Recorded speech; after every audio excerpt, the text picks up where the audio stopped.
ये रही 30 सेकंड की कहानी। दो दोस्त जंगल के एक घने जंगल में वीर नाम का एक लड़का और उसका दोस्त नटखट बंदर मिठू रहते थे। एक दिन बारिश में वे एक पेड़ के नीचे छिप गए। वीर ने मिठू को बताया कि उसका सपना एक छोटा सा घर बनाना है। उन्होंने मिलकर लकड़ियां इकट्ठा की।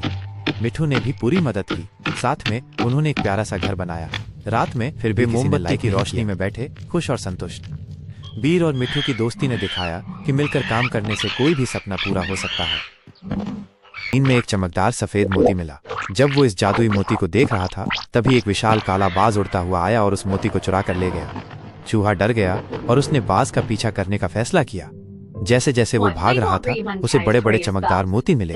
उसने एक एक करके उन्हें उठाना शुरू कर दिया। इन्हीं मोतियों में से एक मोती को बाज भी उठा रहा था। वो भी उस जादुई मोती की तलाश में था जो चूहे के पास था। दोनों ने एक दूसरे को देखा और एक साथ हंसने लगे। उन्होंने महसूस किया कि दोस्ती का जादू किसी भी मोती से ज्यादा कीमती है। अंत में उन्होंने मोतियों को एक दूसरे के साथ बांटकर अपनी दोस्ती का जश्न मनाया। एक गांव में एक गरीब अंकल रहते थे। उनका न कोई अपना था और न ही कोई सहारा। उनके पास बस थोड़ी सी जमीन थी। एक दिन उन्होंने सोचा, अगर मैं अपनी जमीन पर मेहनत करूं तो शायद मेरी जिंदगी बदल सकती है। उन्होंने खेत में पानी डालना शुरू किया। धीरे धीरे बीज बोए और रोज अपनी जमीन पर मेहनत करते रहे। कुछ ही दिनों में उनके खेत में हरी भरी सब्जियां उगाईं। गांव वाले उनकी मेहनत देखकर हैरान रह गए। सब उनके खेत पर आकर तालियां बजाने लगे और उनकी तारीफ करने लगे। अंकल भी अपनी मेहनत का फल देखकर बहुत खुश हुए। अगले दिन उन्होंने सब्जियां तोड़ी और उन्हें बाजार में बेचने गए। गांव वालों को भी खुशी हुई कि उनके गांव का किसान अब खुशहाल हो रहा है। फिर भी किसी ने लाइक नहीं किया।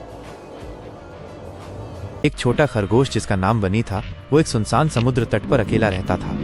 वो अपनी एक छोटी सी नाव के साथ रोज शाम को सूरज डूबने का इंतजार करता था। एक दिन उसे रेत पर एक छोटा नन्हा बिल्ली का बच्चा मिला जिसका नाम किट्टी था। किट्टी बहुत डरी हुई थी और अकेली थी। बनी ने किट्टी को अपने पास बुलाया और उसकी देखभाल करने लगा। एक साथ सफर। धीरे धीरे बनी और किट्टी की दोस्ती गहरी हो गई। वे दोनों मिलकर अपनी छोटी नाव में बैठकर समुद्र की सैर करने निकल पड़े। कभी कभी वे शांत पानी में मस्ती करते तो कभी कभी तूफानी लहरों का सामना करते। एक बार वे एक बहुत बड़ी लहर के सामने आ गए, लेकिन बनी और किट्टी ने हिम्मत नहीं हारी। बनी ने नाव को संभाला और किट्टी ने उसे हौसला दिया। वे एक दूसरे का साथ पाकर हर मुश्किल को पार कर भी किसी ने लाइक नहीं किया। छोटा सा गांव था जहां एक तोता और एक कबूतर रहते थे। वे दोनों बहुत अच्छे दोस्त थे। एक दिन उन्होंने सोचा, क्यों ना हम मिलकर कुछ ऐसा करें जिससे हमारी दोस्ती और भी मजबूत हो। दोनों ने मिलकर गांव के बाहर एक आम का पौधा लगाया। पौधा लगाने के बाद उन्होंने उसकी देखभाल करने की जिम्मेदारी बांट ली। एक दिन तोता पानी डालता और अगले दिन कबूतर। उनका ये नियम कभी नहीं टूटा। दिन बीतते गए और वे दोनों पौधे की छाया में बैठकर बातें करते और खेलते थे। धीरे धीरे उनका छोटा सा पौधा एक बड़ा आम का पेड़ बन गया। जब पेड़ पर पहला आम लगा उनकी खुशी का ठिकाना नहीं रहा। वे दोनों इतने खुश थे कि झूमने लगे। उन्होंने मिलकर यूएस पेड़ पर अपने घर बनाए और यूएस। एक बड़े से गांव में एक बूढ़ा रहता था। बूढ़े के पास एक कबूतर था और बूढ़ा उसे कबूतर को लिए घूमता फिरता था। फिर एक दिन उसे कबूतर ने सोने का अंडा दिया। उसके बाद तो बूढ़ा इतना खुश हुआ कि उसका पुत्र उसकी पूरी जिंदगी उस कबूतर के नाम कर दी।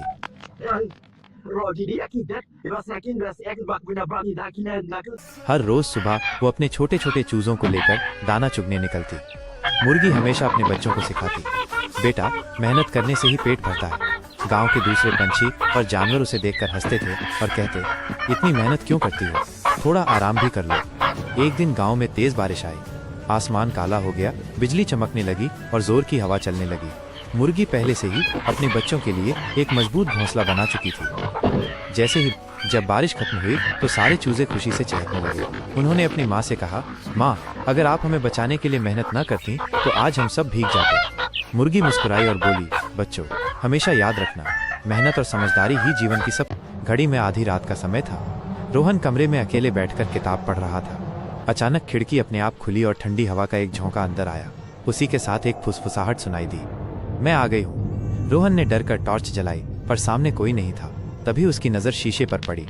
शीशे में उसकी परछाई मुस्कुरा रही थी जबकि उसका अपना चेहरा एकदम शांत था। अगले ही पल शीशे से उसकी परछाई बाहर निकली और असली रोहन हमेशा के लिए शीशे में कैद हो गया। गांव के बाजार में एक छोटी सी होशियार बिल्ली रहती थी। उसने सोचा क्यों ना अपना छोटा सा होटल खोलूं। बिल्ली ने मिट्टी और लकड़ी से प्यारा सा कैट होटल बनाया। चूल्हा जलाया, बर्तन सजाए और खाने की खुशबू चारों ओर फैल गई। धीरे धीरे खरगोश, बकरी, बंदर जैसे जानवर खाने आने लगे। एक दिन 30 चिकन पहुंचे और बोले, बिल्ली बहन, हमें भी तुम्हारा लजीज खाना चाहिए। बिल्ली मुस्कुराई, जरूर, लेकिन बदले में मेहनताना देना होगा। चिकन बोले, ठीक है, मेहनत का दाम देना हमारा फर्ज है। फिर क्या था, बिल्ली ने रोटियां सेंकी, सब्जी बनाई, मीठा हलवा भी परोसा। सारी महक से होटल भर गया। चिकन ने पेट भरकर खाया और खुशी से बोले, वाह, आप वाकई मेहनती और ईमानदार हो। बिल्ली को पहली बार ढेर सारे पैसे मिले, फिर भी किसी ने लाइक नहीं किया। एक सुनसान गांव में एक पुरानी हवेली थी, जिसे सब भूतिया हवेली कहते थे। रात के 12 बजते ही हवेली की दीवारों से अजीब आवाजें आने लगती थी। एक बार रोहित नाम का युवक बहादुरी दिखाने के लिए गया। जैसे ही उसने हवेली का दरवाजा खोला, ठंडी हवा का एक झोंका आया और अचानक दरवाजा खुद ब खुद बंद हो गया। अंधेरे में एक फीकी सी आवाज गूंज उठी, तुम यहाँ नहीं हो सकते। रोहित की चीख हवेली में गूंज गई, लेकिन सुबह तक उसका कोई पता नहीं चला। वह हवेली अब भी चुपचाप खड़ी है।